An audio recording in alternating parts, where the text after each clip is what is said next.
ನಮಸ್ಕಾರ ವೀಕ್ಷಕರೇ, ಬಸವಣ್ಣನವರ ವಚನಗಳು ಭಾಗ 4. ಜ್ಞಾನದ ಬಲದಿಂದ ಅಜ್ಞಾನದ ಕೇಡ ನೋಡಯ್ಯ, ಜ್ಯೋತಿಯ ಬಲದಿಂದ ತಮಂದದ ಕೇಡ ನೋಡಯ್ಯ, ಸತ್ಯದ ಬಲದಿಂದ ಅಸತ್ಯದ ಕೇಡ ನೋಡಯ್ಯ, ಪರುಷದ ಬಲದಿಂದ ಅವಲೋಹದ ಕೇಡ ನೋಡಯ್ಯ, ಕೂಡಲ ಸಂಗನ ಶರಣರ ಅನುಭಾವದಿಂದ ಎನ್ನ ಮನದ ಕೇಡ ನೋಡಯ್ಯ. ಭಾವಾರ್ಥ: ಕೂಡಲ ಸಂಗಮ ದೇವ, ನಿಮ್ಮ ಶರಣರ ಅನುಭಾವದಿಂದ ಎನ್ನ ಮನದ ಕೆಟ್ಟ ಭಾವನೆಗಳು ನಾಶವಾದವು.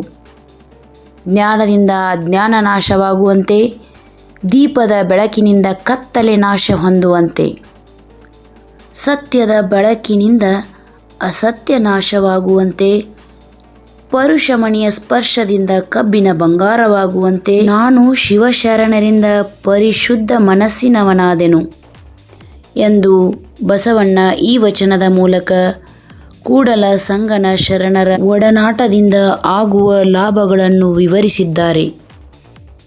ಧನ್ಯವಾದಗಳು. ನಮ್ಮ ವಿಡಿಯೋ ಇಷ್ಟವಾದಲ್ಲಿ ಚಾನೆಲ್ ಸಬ್ಸ್ಕ್ರೈಬ್ ಮಾಡಿ, ಲೈಕ್ ಮಾಡಿ.